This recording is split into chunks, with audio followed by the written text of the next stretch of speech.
First off, huge thank you to all the East End libraries for participating and Stony Brook Southampton Hospital for sponsoring and putting on all of these great medical programs. And a huge thank you to Dr. Erin McGintee for coming here today to talk about the alpha-gal meat allergy, which I'm sure is a hot topic for everyone at the moment. Um, and also a huge thank you to Karen Wolfrat for helping make this possible. So I will give the mic over to Karen. And thank you all again for being here today for us this afternoon. Thank you, Liz, from Shelter Island Library. My name is Karen Wolfrat. I'm the Director of Community Outreach and also the Director of the Regional Tick-Borne Disease Resource Center and Clinic at Stony Brook Southampton Hospital. And we want to welcome everyone today to hear our medical advisory panel esteemed member, Dr. Erin McGintee, to talk to us today about alpha-gal meat allergy. If this is your first time joining us, we do a monthly series of Zoom programs on the third Thursday of every month at noon. Next month, we'll be doing it on August 21st, and East Hampton Library will be hosting a program on osteoporosis with Dr. Heidi Rappelt. And please put your questions in the chat. We will answer them all at the end. And now I'm going to introduce Dr. Erin McGintee. She obtained her medical degree from Stony Brook and her training in pediatrics at Children's Hospital of Philadelphia. Following her residency, Dr. McGintee pursued subspecialty training during a 3-year fellowship in allergy and immunology with adult cross-training at the Hospital of the University of Pennsylvania. She's board certified in allergy and immunology. In 2009, she returned to New York and joined ENT and Allergy Associates, where she practices both adult and pediatric allergy and clinical immunology, with a special interest in the meat allergy, which is caused by the Lone Star tick. She's a member of the medical advisory panel to our Tick-Borne Disease Resource Center, and she has presented nationally on this subject and been interviewed about alpha-gal by a number of media outlets, including the Associated Press, Sirius XM Radio, and the BBC. And Dr. McGintee is also an appointed member of the Suffolk County Board of Health Services, and she sees patients at her office in Southampton. And welcome, Dr. McGintee. Take it away. Hello. Thank you, Karen, for that You're welcome. Lovely and familiar introduction. And I am in my office in Southampton right now, which is a great way to give a talk because I didn't have to cancel a whole bunch of patients. And I appreciate the Long Island Library Programmers Association and Shelter Island Library for inviting me to speak with you all today about a very hot topic on the east end of Long Island. I've done many iterations of this talk, and actually while I was being introduced, I realized I pulled up my more doctor-directed one that I had been kind of modifying to prepare this one. So this is supposed to be more directed to just community members, but some of it gets a little medical. So if I throw anything out there that seems a little too heavy, just shoot a question in the chat. But what we're going to talk about today is alpha-gal meat allergy, which is caused by a tick, as I'm sure many of you know. So I always like to start this talk by defining what alpha-gal actually is.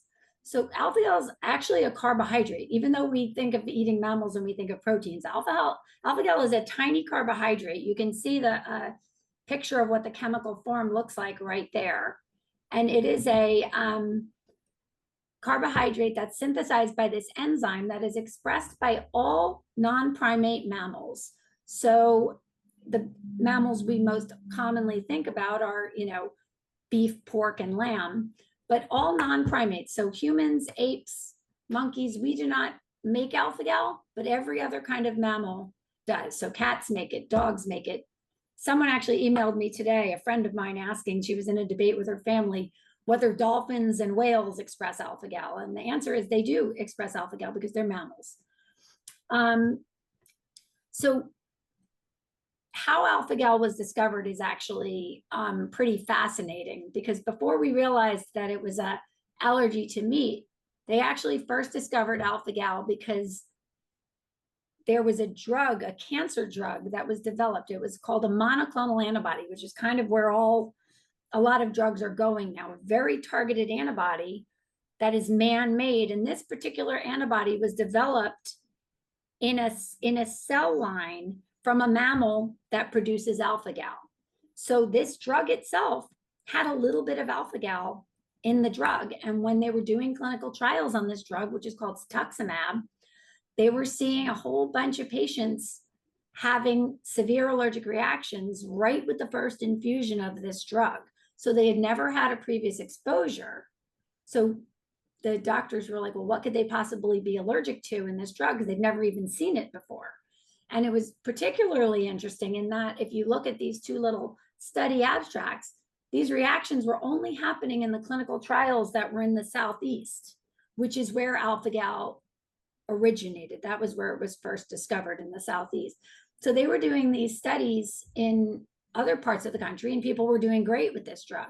But in the area where, well, spoiler alert, in the area where there were a lot of Lone Star ticks, people were having allergic reactions to this drug, and they ended up discovering that it was because the drug contained alpha-gal, and that's what they were reacting to.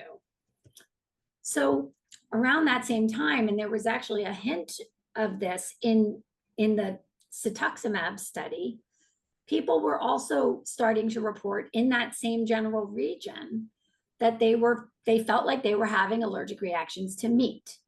And so in 2009, this paper was actually published by my friend and colleague, Scott Cummins, where they actually reported on 24 patients from the Southeast, specifically Virginia and Missouri, who felt they were having allergic reactions to meat. And the patients were saying that their reactions were delayed by several hours, which is very unusual for a typical food allergy. So when we take care of food allergies as allergists, most reactions happen within minutes. So if a child is allergic to peanuts and they accidentally bite into a cookie with peanuts, almost immediately they know something is wrong. They feel it in the mouth. That's not what these patients were reporting. So they actually studied these patients. They did allergy testing on them, skin testing. And another thing that was very interesting was that the prick test over on this side, that's sort of always been the standard for how we diagnose a food allergy. It's very effective. It's cost efficient. It's not super expensive. It gives us very quick results. But in terms of alpha-gal, these patients, so this is what a positive looks like. And hopefully this is projecting for all of you. The beef and the lamb and the pork, they were not, I mean, they were maybe a little bit bigger than things like dust and cockroach. Cat and dog were also a little bigger, but they weren't really robust. It was only when they injected it under the skin that they saw a really big response. And that's unusual compared to other food allergies. Yep. Okay, perfect. What is alpha-gal? You're all seeing that? Yes, I do You see that. the little animals? Okay. And you see the journal articles? Yes. Yes. Here's the skin testing that I was trying to show you. Does everyone see that now? The prick Yes. testing didn't Yes. show much. The Okay. intradermals were big. Okay, phew, thank you. I'm so glad Perfect. you interrupted me. That was probably really boring. All good. Thank you. All right, so this is what I was up to. So in that study of the 24 patients, this is a very busy slide, but there's really only a couple things I want to highlight. One is that what these patients were reporting was actually reflected in the study. They were discovering that these patients were reacting somewhere between 2 and up to 6 in the initial study hours later. And that all of these patients who were reporting delayed reactions to meat did have measurable alpha-gal IgE. So this allergy that they originally just related to this cancer medication, they now realize that it had to do with eating meat. And you can see there's quite a range of levels there. So Dr. Cummins and his colleagues actually did some challenges in the office. They actually brought a patient in with a positive alpha-gal test. This woman, her alpha-gal was 30. And this is what she looked like before the challenge. And this is what she looked like almost 3 hours and 45 minutes after eating sausage patties. And hopefully it's projecting well, but you can see her hands are bright red. She's got some hives here. Here's another guy, also a positive alpha-gal IgE. They fed him sausage patties, and here's 4 hours and 25 minutes later. He was fine up until that point, and then he started breaking out in hives. So what these patients were reporting, they were actually demonstrating in a clinical setting that this was happening. And I'm sure some of the people on this Zoom have alpha-gal syndrome, and you can probably appreciate that this is something that you may have experienced. So a lot of people wonder why there is this delay, which is so, and we wondered it too as allergists, because it's so atypical compared to other food allergies. And what we believe to be true is that it has to do with the alpha-gal that's in the fat part of the meat.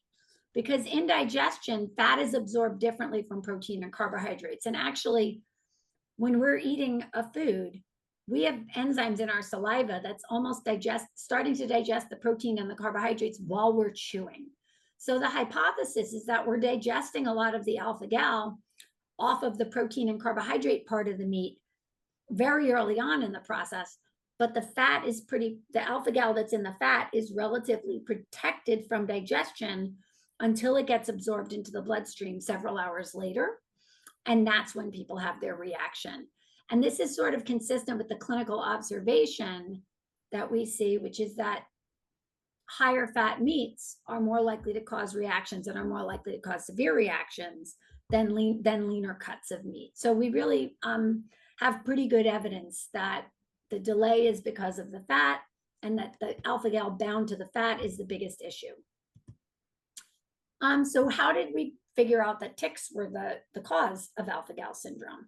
So actually, some of the first reports go back all the way to 1989, where a community allergist, just like me, a guy by the name of Anthony Deutsch, who practiced in Athens, Georgia, wrote up a paper about 10 cases of delayed allergic reactions to mammal meats that developed weeks or months after patients experienced tick bites. It was just an observational letter.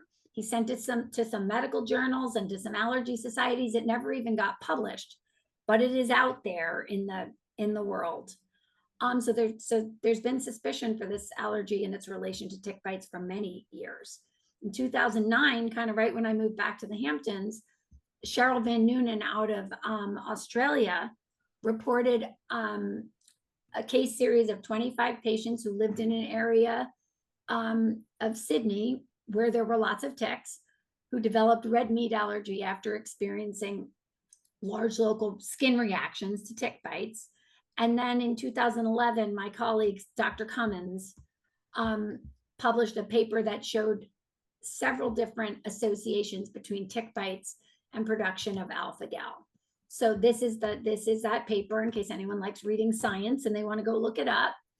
But they showed this association in several ways. First of all, they demonstrated on like a map series overlay the geographical distribution of the cetuximab, the cancer drug reactions, a geographical distribution of cases of alpha-gal syndrome to date, cases of Rocky Mountain spotted fever, another tick-borne disease, and then a map where the Lone Star tick was known to be prevalent. And I used to have these slides in one of my iterations of my talk, and it was pretty cool. I probably took them out for time, but you can see that the distribution of all of cetuximab reactions, alpha-gal cases, cases of Rocky Mountain spotted fever, and known Lone Star tick territory all like were right in the same cluster of Southeast states: Missouri, Tennessee, Kentucky, Virginia, North Carolina. They were also able to show that patients who reported that they had a history of tick or chigger bites, and we're going to talk more about chiggers in a moment, patients who reported more bites tended to have higher levels of alpha-gal IgE. They were able to show that people who had high alpha-gal IgE levels also showed high IgE to other proteins in the A. americanum tick, which is the tick that causes, it's the fancy name for the Lone Star tick, okay? And then sort of most compellingly, they actually looked at 3 patients over time and got sequential blood samples on them, and they tracked both history, alpha-gal levels, history of Lone Star tick bites or tick bites, and actual meat allergy reactions. So the black lines measure alpha-gal IgE, and the levels are here on the y-axis. Okay, so this is sequential samples. This is their increasing IgE levels. The blue line is just their total IgE level, so how much allergy antibody they make in general. And it's actually very interesting to see, and we'll talk more about this later, that as someone makes more alpha-gal IgE, their total IgE actually goes up as well. And then the red arrows are when people reported tick bites. And then the little red asterisks are when people have actually had allergic reactions. These 3 people had allergic reactions to meat. So I think what you can appreciate is for each of the 3 patients, anytime they had a tick bite or tick bites, which were these red arrows, you'll see a bump in both their alpha-gal IgE and their total IgE. Same, this one had a little bump. It wasn't as big as the others, but you see each time you see a bite, everything goes up transiently. And then you also see it goes down over time, right? The patients who had the higher alpha-gal IgE levels are also the ones who actually reported an allergic reaction to meat. This patient did have a little measurable IgE, never reported an allergic reaction to meat, and it's probably because their alpha-gal IgE never went high enough for them to become clinically reactive. But pretty compelling evidence that it was the tick bites that caused the increases in both the alpha-gal IgE and the total IgE. Okay. So I'm sure, since I'm guessing most of you are from the eastern end of Long Island, but I don't know, just in case, I'm going to show everyone. This is what we believe to be the primary, if not the only culprit for causing alpha-gal syndrome. So this is the Lone Star tick. This is a dime. So you can, this is just to give you scale. Okay. This is the adult female. This is what everyone thinks of when they think of the Lone Star tick. But the adult female, the adult female is not the only Lone Star tick that can cause people to make alpha-gal IgE antibody. This is the adult male, does not have the white dot. And quite honestly, these white markings are not nearly as dramatic when you see them in real life as you do in this picture. This is the nymph, which is teeny tiny. I mean, if you look at it in reference to the D on a dime, it's very hard to distinguish between a black-legged nymph and a dog tick nymph. So just because someone gets a teeny tiny tick doesn't mean it's a black-legged or deer tick. It could just as well be the Lone Star tick. So it's a good, you can never assume when you've had a tiny tick that it's not a Lone Star tick, because it certainly could be. And then this little teeny tiny guy right here, that's a Lone Star tick larva. And that's what people call chiggers. So there, I don't know, it's weird. I like, when I talk to patients, there's a lot of back and forth, but I'm sure many of you have heard people say, oh, I've gotten chigger bites. Oh, I have chiggers. Oh, I hate chiggers. Oh, my mother got chiggers. So chiggers are actually a real thing, but they are not a real thing on Long Island. It's a complete misnomer. My friend and colleague, Dr. Scott Campbell, who heads the arthropod-borne disease lab for the county, has looked up, down, and sideways on Long Island. He has never identified a chigger, but what people call chigger bites seem to be bites from these Lone Star tick larvae. And here's a magnified version of the larvae. Here's a really magnified photograph, so you can see how tiny they are on human skin. And these are some pictures of bites. So these larvae tend to come out soon. So like August and September is the main time that they're active. And the adult female tick will lay an egg with a little nest of these larvae. And if you step into a nest of these teeny tiny baby ticks will get all over you and give you these bites that leave these very, very itchy marks. Sometimes they get a little oozy. They're incredibly itchy. They tend to be worst on the lower extremity because they get on you from your feet. But if they're on you long enough, they will work their way up your body, and you could get bites elsewhere. Usually they're so tiny that usually by the time you realize you've been bitten, they've all fallen off and you're just dealing with the leftover residual skin reaction to the bite. But if you are someone who's going to develop alpha-gal syndrome, these bites are going to make your alpha-gal IgE and your total IgE increase. So it does not need to be an adult female Lone Star tick. Any Lone Star tick bite, even a tick like this who's never had a prior blood meal from a mouse or a turkey or something like that, even a tick like this can still cause alpha-gal IgE to go up. And that's because we don't believe that these ticks are getting alpha-gal in their system from another animal. There's evidence that there is some alpha-gal in their GI tract already. Okay. Wait, I just want to go, I wouldn't know where I was going next. Just because you get these bites does not 100% mean you're going to get alpha-gal allergy. So what I explain to my patients is that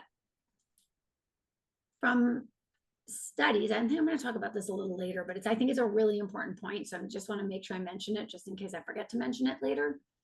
From studies, we believe that somewhere between 10 and 30 or up to 35% of people will make some alpha-gal antibody when they get a Lone Star tick bite or when they get multiple Lone Star tick bites. So the majority of people don't, but a not insignificant number of people do. And not all of those people who make the antibody are necessarily going to make enough to have allergic reactions to meat. So some of them are like the person in figure 2 who made a little bit of alpha-gal antibody when they got a tick bite, but it never went high enough to the point that they were reactive to meat. So that's an important point to keep in mind. So what are situations where I would suspect alpha-gal syndrome? Okay, so I have definitely seen it in children, but the overwhelming majority of my patients with alpha-gal syndrome are adults, and most of them have been eating meat their whole life. So this is not something you're born with, it's something you acquire, right? How do people present with this allergy? So the most typical symptom I see is hives, like which I showed you in some of those pictures, itching and hives, and they can be just localized to certain areas. They can, in bad cases, they can be head to toe. A lot of patients get gastrointestinal symptoms. That's the second most common symptom I see. And that can be anything from cramping to nausea, vomiting, diarrhea, a combination of those things.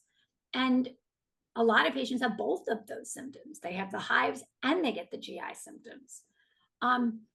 There is a small subset of patients who get the GI symptoms without the other symptoms. They can be a little trickier to diagnose, but one way that helps me risk stratify whether I'm worried about alpha-gal or not is even if it's only GI symptoms. I'm sorry, when I'm saying GI, I mean gastrointestinal. That's when I throw my doctor terms in and I forget. Even people who are getting just gastrointestinal symptoms, they still should only be occurring in that typical window for alpha-gal allergy. So they should only be occurring when the patient eats meat, and they should be happening in a 2 to 8 hour window after the meat. People who are having GI symptoms when they're not eating meat, that's a patient that it's more likely that something else is going on, regardless of what the alpha-gal test shows, okay? Patients can have severe anaphylactic shock with alpha-gal syndrome. It's not the rule. I would say most patients don't go into full multi-system anaphylactic shock, but I have seen it. Those patients tend to be patients with very high alpha-gal IgE levels who eat something very big and fatty right after they've had Lone Star tick bites. So it's not a one-size-fits-all diagnosis, and I think a lot of that gets missed if you're just doing research on the internet or talking to a friend. I mean, it's often what I experience as a specialist who takes care of this allergy. People coming in, oh, well, my friend told me that this happened to them. You can't generalize with this allergy. Every case is completely unique. Usually there has to be a history of Lone Star tick bites, but as you can see, sometimes people may have larval bites and not even know they were bitten by a tick. And you have to have measurable alpha-gal IgE. If your alpha-gal IgE is negative, you don't have alpha-gal allergy by definition, okay? And then this thing that I bolded at the bottom is super important. If you avoid alpha-gal, and we'll talk about that, but mainly that means by avoiding mammal meat, the symptoms should go away, like immediately. So if the symptoms persist in spite of appropriate avoidance, I don't care what your alpha-gal test is, you need to look further, because just because you have a positive alpha-gal test doesn't mean that that's necessarily the explanation for symptoms, okay? So this was sort of geared toward doctors, but it's also can be geared toward patients. When should you be less worried about alpha-gal? So chronic urticaria, that's chronic hives. So if someone's getting hives every single day, regardless of what they're eating, that's not typical for alpha-gal. Alpha-gal hives come 2 to 8 hours after a patient eats mammalian meat, rarely byproduct. We're going to talk about that in a little while. But if you go a day and you're not eating any meat, you should not get hives. If you're getting hives, then you probably have chronic urticaria, which is another diagnosis that allergists manage, okay? Chronic rashes that are not hives. Alpha-gal would not present like that. Chronic GI symptoms. So so attacks of GI symptoms after eating an alpha-gal containing food, yes. But day in, day out, GI symptoms, much less likely to be alpha-gal, okay? Joint pain, I mean, I do occasionally have patients who report joint pains. There's not really any data that alpha-gal allergy causes joint pains. It's an IgE-mediated food allergy, meaning it's in the same family as peanut allergy and things like that. Immunologically, there's no reason that this type of allergic reaction should give someone joint pains, okay? And like I said, any symptom that's happening when you're not eating meat, very unlikely that it's going to be alpha-gal. And due to the risk of false positives, you're sometimes opening a Pandora's box by testing, okay? And then this last one, someone who's had a Lone Star tick bite but hasn't had any reactions to meat. I would argue that it might not be the best move to preemptively test due to a high risk that you could get a positive test that's not clinically relevant. This is something that I have to deal with every patient on an individual basis. I mean, some patients get a Lone Star tick bite and they're terrified to eat meat. And so then it's important to have the discussion. Well, okay, we can test, but you understand that a positive test does not 100% mean you're allergic to meat. It just means you have a positive test, and you have to decide, is that going to cause more anxiety than not testing at all? You know, I can tell you, I've lived out here most of my life, apart from when I was away in training. I'm very careful about ticks, but I have had occasional Lone Star tick bites. I have had larval Lone Star tick bites. I've never tested myself for alpha-gal. If that tells you anything. And this is what I was talking about before. And I thought I had this slide in here, but just to reiterate, sensitization, meaning a positive test, does not always mean clinical allergy, right? So you have a positive test, it only matters if it fits with the story. And so sometimes it causes more stress than benefit. So in these studies and there've been a couple, in this slide, I said 15 to 35%. A lot of times with my patients, I quote 10 to 30. There's a couple of small scale studies that have looked at this where you'll have a positive alpha-gal test, but in those same studies, the percentage of patients who were actually having allergic reactions to meat were closer to like 1 to 8%. Okay, so by sending the test on everyone who's had a Lone Star tick bite, we're probably going to be significantly overcalling a risk for an allergic reaction. And like, I would make a case that including an alpha-gal test as part of a tick testing panel is probably not a good idea. So I'm going to go through some like cases that are alpha-gal, that sound like alpha-gal, and cases that don't, okay? And these are real patients that I've seen over the years.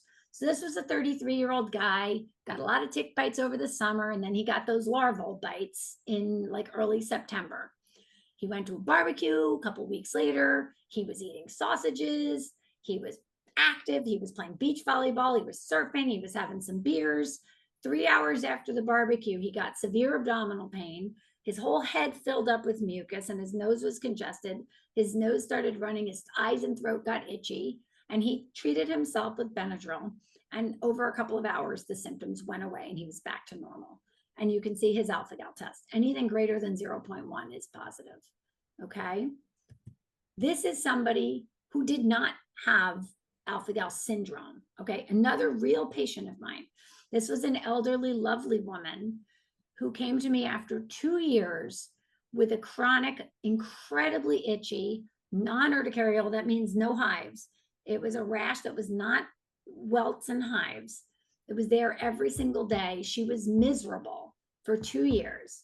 She had seen a dermatologist who sent alpha-gal testing on her and it came back positive. It came back low positive. As you can see, 0.69.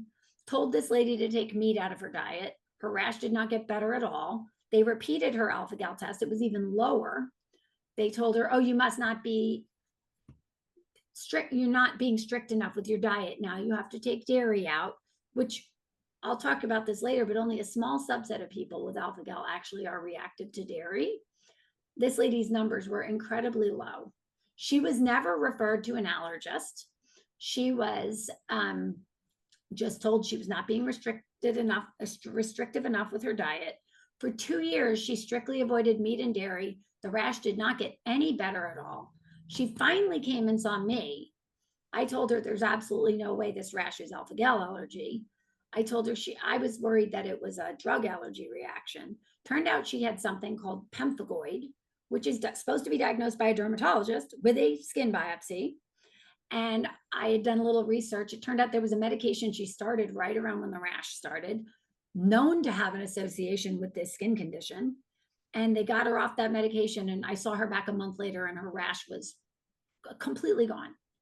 So that's why it's important to understand that an alpha-gal test doesn't 100% mean that that's the cause of everyone's problems, right? Here's a classic one. This is a kid, 16-year-old. So I told you it's not common in kids, but I do see it occasionally. He was a food allergy kid. He already had a history of peanut allergy. He didn't think he had any tick bites, but he did run cross country, which is in the fall, hint, hint. So he probably got larval bites. In the summer of 2022, he was reporting these sudden episodes of cramping and nausea. And it was happening, he was only happening 2 hours after he was eating beef or pork. And as you can see, he had a very high positive alpha-gal test, okay?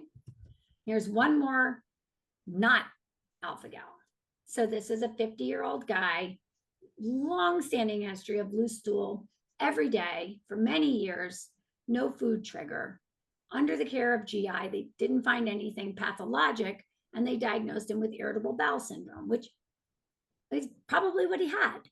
He did have a positive alpha-gal test, and I don't know if you're noticing a trend, but the patients who were having alpha-gal reactions had very high alpha-gal IgE.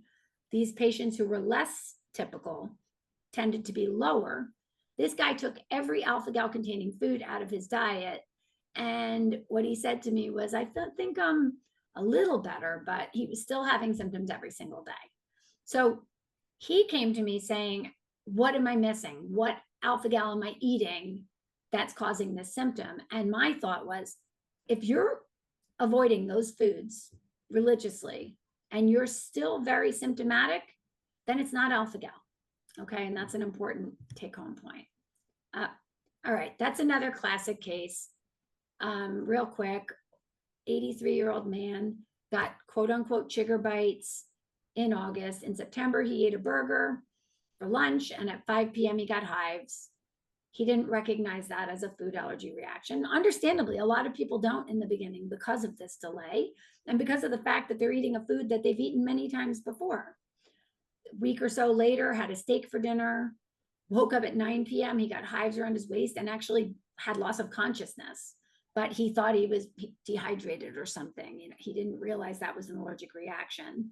Then by the end of September, another burger, several hours later, had another reaction. Look how high his alpha-gal IgE was, greater than 100, which is the highest the lab can report. And then, yeah, I did a lot of cases, but I think it's really important. This guy's a friend of my parents. History of tick bites. Had one of his knees was swollen, so he was worried about Lyme disease, right? So he went to urgent care and they sent a tick-borne disease panel. They also added an alpha-gal IgE. They didn't ask him, are you having any problems with meat? They just sent an alpha-gal test. He had been eating, he's an Italian guy. He had been eating meat, no issues whatsoever. His was actually quite positive, but he was still eating meat and he wasn't having problems. So that's where we can sometimes get into trouble with testing when the clinical history doesn't fit, because the greater than 100 even made me nervous. But I've known this guy since I was a kid, and he's like, Erin, I'm eating sausages, I'm eating burgers, I feel fine. So it can become a very slippery slope when you're sending the test when people aren't having symptoms. I just want to make sure I'm leaving time for questions. This was a big, you maybe saw stuff like that about this on the news. This was a big epidemiologic study that the CDC did a couple of years ago, and they reported very high number of positive tests. Now, my one issue with this study, and it's a limitation of doing what we call an epidemiologic study, where we're really just looking at population-based testing. We're not looking at clinical histories. They had quite a significant percentage of high positive tests. Now, again, there was probably some bias in this. Like, why were people sending the test? They were sending the test because in some cases, patients were having a story that sounded like alpha-gal, but we don't really know why all of the tests were sent. Like, for example, for my parents' friend, that test was sent for a reason I wouldn't have thought had anything to do with alpha-gal. But nevertheless, out of the almost 360,000 tests submitted, 90,000 were positive. And our county had the highest number of suspected cases. And in fact, in this epidemiologic study, 4% of all the suspected cases in the study resided in our county of Suffolk County. And here's just a map from the study that the darker the blocks are, the more suspected cases. So you can see this is where alpha-gal was initially discovered and reported, but I wish our island was a little bit bigger, but it's mostly dark blue. Just a couple of other things to mention. We call alpha-gal syndrome inconsistently inconsistent, okay? Because unlike other food allergies, people with alpha-gal syndrome do not necessarily have a reaction every single time they eat meat, which can be very confusing when they're trying to figure this out. As I alluded to before, fat content, how much they eat, where their alpha-gal numbers are, when they've had tick bites, all of those variables can affect the likelihood of having an alpha-gal reaction and how severe it might be. There are also cofactors that may increase the risk of a reaction or lower the amount of meat eaten to cause a reaction. So there's some data to suggest that consuming meat and having alcohol, or consuming meat and then exercising. That was why I used that example of the guy on the beach who was playing the beach volleyball and drinking beers. Alcohol, exercise are cofactors for allergic reactions, so they make it more likely for you to react. Doesn't mean that people with alpha-gal syndrome are allergic to alcohol or exercise. It means if they eat meat and then, participate in one of these activities, or consume alcohol, or take Advil, or in women, if they have their menstrual cycle, might make it more likely that they would have a reaction, okay? I throw this on here because this is out there all over the alpha-gal internet, and Dr. Cummins did put this list in his recent well, not that recent, 5 years ago when he wrote this review. There are byproducts from mammals that may or may not have any alpha-gal in them, okay? And it's important to know that the vast majority of these byproducts are going to be safe for the vast majority of patients who have alpha-gal syndrome. Okay, so once again, you can't just say that just because something is derived from a mammal, that it's going to be dangerous for someone with alpha-gal. Gelatin and cow's milk are the two, by a mile, are the two most relevant byproducts that actually cause alpha-gal reactions. And even there, In the published literature, it's less than 10% of alpha-gal patients who have had clinical reactions to these things. And I honestly, with my patients, most of them, I do not even tell them they have to avoid dairy, unless there's a couple of exceptions, but most of my patients eat dairy just fine.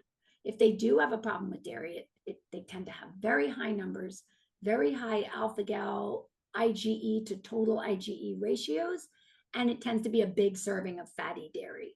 Same with gelatin. These reactions tend to be dose dependent. So when patients do react to these things, it is very rarely to a very small amount. It's usually a dessert or a bag of candy or a pint of ice cream.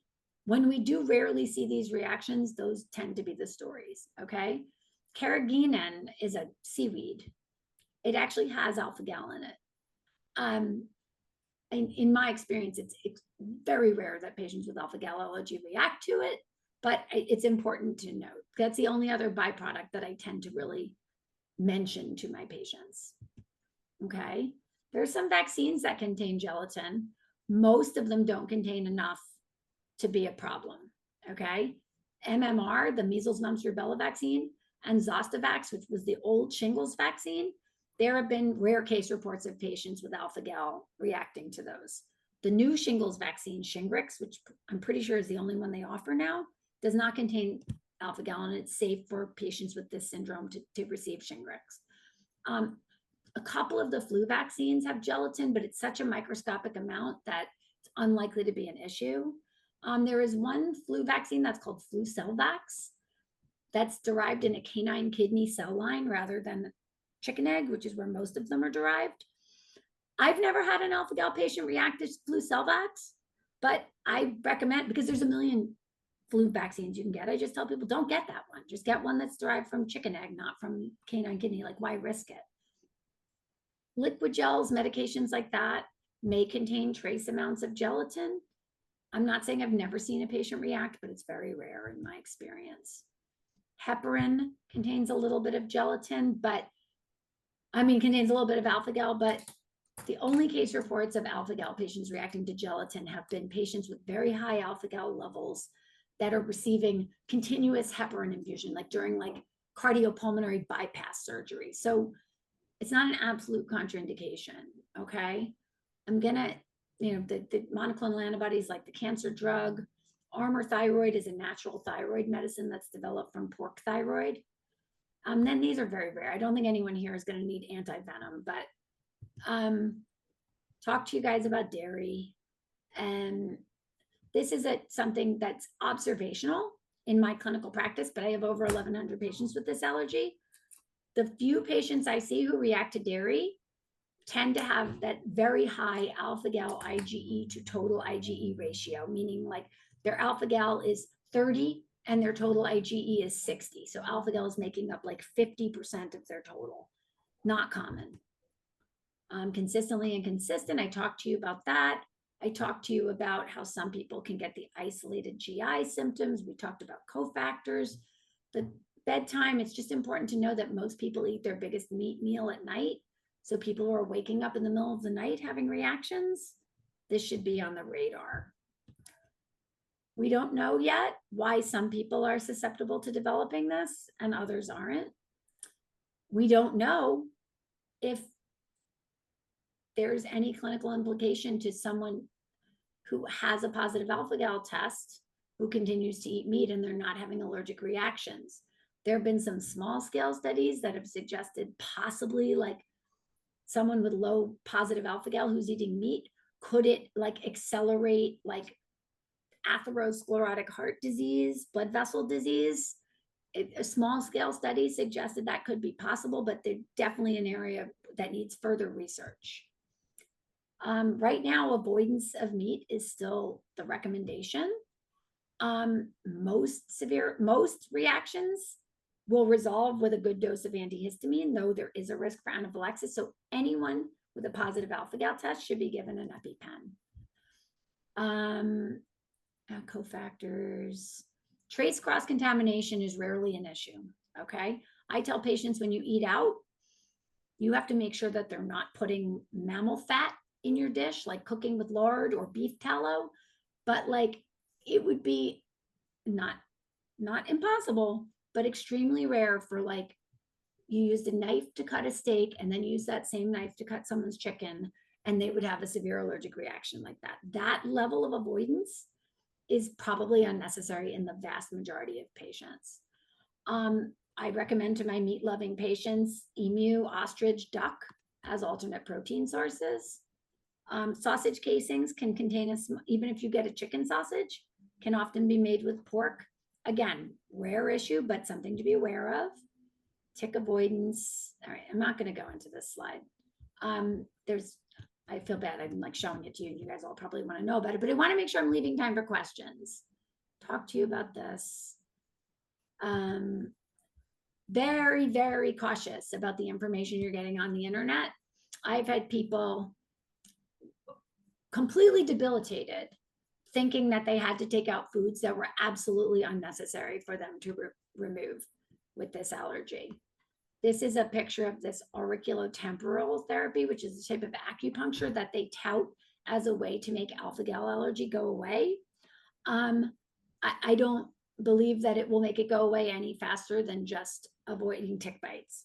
And until they do a study where they show that doing this acupuncture can make alpha-gal levels go down quicker than just avoiding tick bites, I'm going to tell people that it's probably not worth wasting your money. You should probably invest your money more in tick avoidance strategies because that's going to be your best way for this allergy to get better. Okay, done. Evidence suggests that tick bites can affect both total and specific IgE levels in somewhere between 10 and 30% of patients. In most cases, as long as you don't get new bites, your levels should go down over time. A positive alpha-gal by itself doesn't mean you necessarily have alpha-gal syndrome, but it does suggest there could be risk of that if you continue to get tick bites. And then we have a lot of further research to do to figure out if there's other clinical implications of having a positive alpha-gal test. And that's it. So I guess I can stop screen sharing now, and I'm happy to entertain some questions. All right. I know we have a question in the chat, which I can read out. So that asks, do you see any patients experience mild symptoms shortly after a bite, but with increasing severity in weeks and months following? Or is it pretty consistent from initial presentation of symptoms? No, that's a great question. So I can tell you observationally, because I have lots and lots of patients with this allergy. What I believe happens, and to some extent we've seen this in studies, when you get the bites, the antibody goes up gradually. So like if you measured it one day and you measured it a week later, it would be a little higher. So in my patients who have alpha-gal, if they reach out to me and say, oh, Dr. McGintee, I got a new Lone Star tick bite, say, okay, avoid meat, and especially if it's one who's been able to go back and add some meat into their diet, stop eating meat, but let's not check your numbers right now. Let's give it a couple of weeks. So I think everybody's a little different in how quickly it goes up and how quickly it comes down.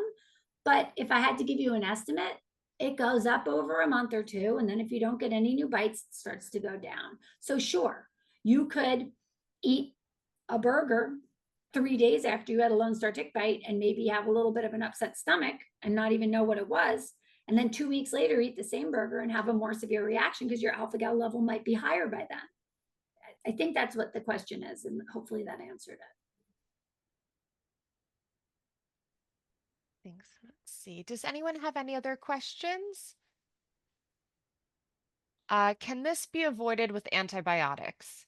Yeah, like with Lyme? Yeah, unfortunately it can't. So unlike all those other diseases, this is just a food allergy. So even if the tick has no diseases in it, it comes directly from an immune reaction to the saliva. So even if you pull that tick off 10 minutes later and you took a doxycycline, if you're going to be someone who's going to develop this, it's going to happen either way. But remember, it's still a small subset of people who get this. I mean, I will tell you guys that what I do when I get a Lone Star tick bite, I told you all I don't test myself. But what I do is I don't go out 2 weeks after I had a Lone Star tick bite to a pub and eat like a giant cheeseburger with bacon on it.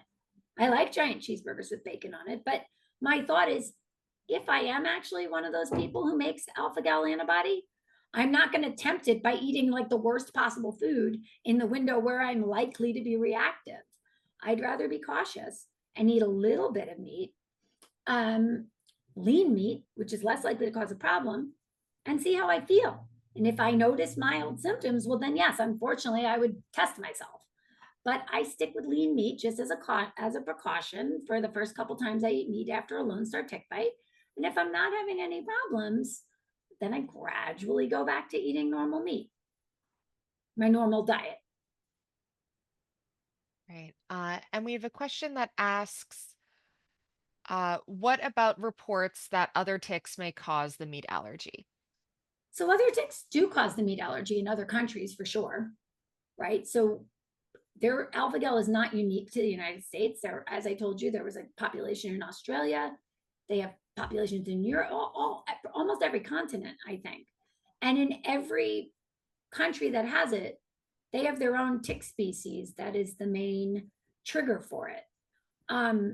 They have shown that the black-legged tick also has a little bit of alpha-gal in their GI tract. And there are some recent reports that patients in an area where there are no Lone Star ticks tested positive for alpha-gal. So I think it's possible. I think here in an area where Lone Star tick is our prevalent tick, I think that's what causes it here. I don't think we get alpha-gal from deer tick. I mean, you could speculate, is it possible that if you already have alpha-gal, could a deer tick like transiently bump up your numbers? I don't think we have evidence of that, but I do think that I do know, because I grew up out here, that this was not happening until the Lone Star tick was introduced into this area. So while I certainly can't say that the Lone Star tick is the only tick in the world that causes alpha-gal, I think it's the one we need to be worried about here in where we live. Okay. I have someone who asked, if told that I have the highest levels of AG and also new DX Lyme, how long to wait to be retested to see if the levels have gone down? So the highest level, I'm assuming you mean greater than 100, because that's the highest that the lab will report. I would say there's two important things here. One is we also need to know what your total IgE is. I mean, I think I alluded to that a couple times in this talk. My parents' friend whose alpha-gal was greater than 100 was eating meat just fine. And I think the reason is his total IgE was like 2,000. So even though he was greater than 100, the ratio between the two was actually quite low. That ratio is clinically, to me, very important in terms of giving patients guidance. But in someone whose alpha-gal IgE is greater than 100, 6 months would be the soonest I would check. And it would really just to be seeing trends. I mean, if you're greater than 100, most people are going to be nervous letting you eat meat anyway. Like I was nervous with my parents' friend, even though he ate it anyway and he was fine. But alpha-gal is always something that should be followed. And quite honestly, it should be followed by an allergist. I mean, it's a food allergy. I kind of find it mind-blowing sometimes that if a patient had anaphylaxis to a peanut, they'd be calling my office desperately for an appointment. But a lot of patients will tell me, oh yeah, I've been going to my primary doctor for years for this. And it's like, there's a lot of nuance to this allergy, which I hope you gathered in the course of this lecture. It's very important to have an expert in allergy following you for this to give you proper guidance. I mean, I have allergy colleagues who call me when they see it because they live in an area where there aren't a lot of alpha-gal patients to understand the best way to manage these patients. It really is a specialist diagnosis. It should be followed by a specialist. And we have someone who asks, what is the window after a bite? So, I mean, you don't have to wait to check. I mean, you could send an alpha-gal test within a week. And if you're going to make the antibody, you probably will.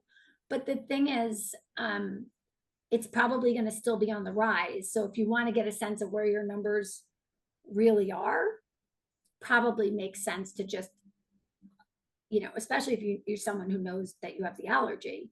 If you test right away, you'll have a positive test. It just might not be a good picture of where your numbers are going. But again, window after a bite, I mean, if you ask me, I'd say you shouldn't be tested at all. Window after a bite from when you're at risk for reaction. I mean, I've seen a patient, the best answer I can give you is I had a woman who knew when she got her bite, and she happened to be eating a lot of meat in the span of that week. It was summertime, and she told me the story, and she gave me a very good timeline. I was like, and I ate hot dogs this day and I didn't have a reaction. And I ate sausage the next day and I didn't have a reaction. And she had her reaction about 9 days out. But I certainly don't think you can generalize that to everybody. It can happen pretty quickly. I think most people's biggest risk is within the first couple of weeks after their bite.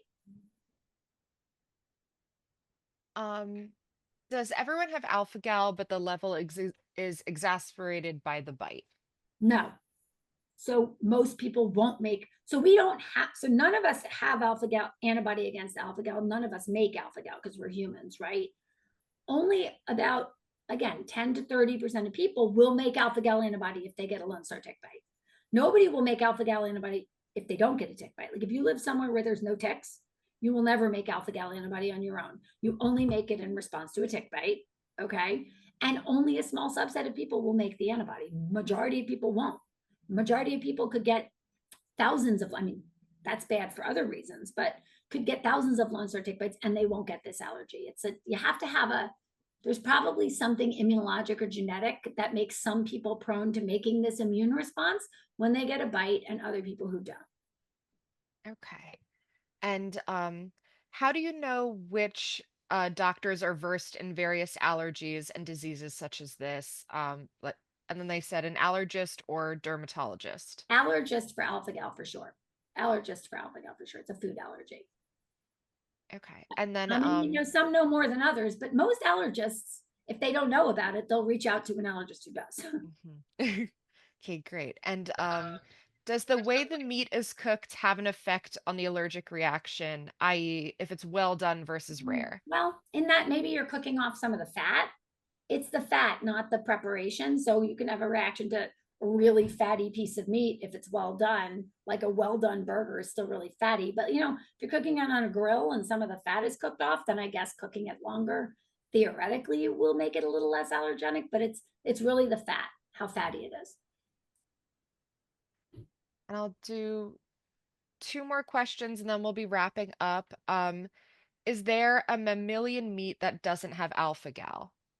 So no, except there's a genetically modified pig now that they developed for purposes of transplant research. And if an animal doesn't, because it's genetically modified, doesn't make alpha-gal, then that's safe for alpha-gal patients to eat. So I suspect that we're going to see more and more of that in the future, especially if alpha-gal becomes a bigger and bigger problem as this territory of the Lone Star tick spreads, because financially it's going to be a great business. If they can develop a line of cattle that doesn't have alpha-gal, then it's safe for everybody to eat. And yes, I see that question came up. Can you buy this? You can. It's just very hard to find. It's in very limited supply. So you could request a sample from the research group that developed this pig, and they'll send a one-time sample of meats to you, but you can also get it.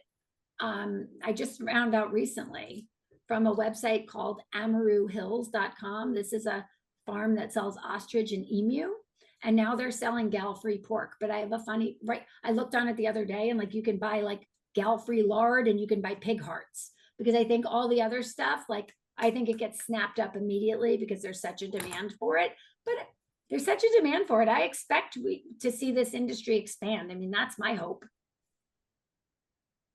And the last question is no bite awareness, no reaction to meat, but AG showed in a blood test, would I have alpha-gal?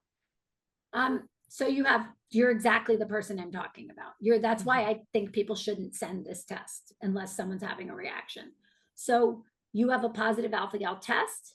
If you're eating meat and nothing is happening, right now, I would say you don't have alpha-gal syndrome. But what I tell my patients is that this is a disease that changes, an allergy that changes. So like, I could never tell you 100% that if you didn't step into a nest of those larvae and get 100 bites, that your level couldn't go high enough that you became reactive to meat. But I would suspect you've probably been walking around with a positive alpha-gal test for a long time and didn't even know it until someone sent the test. And that's the education that I'm trying to get out there, is you don't just send it on everyone. You have to have a good predictive value. You have to have a good suspicion that someone has the allergy before you send the test. Otherwise, it's very hard to know what to do with a positive result, even for me. And I do this for a living. Absolutely.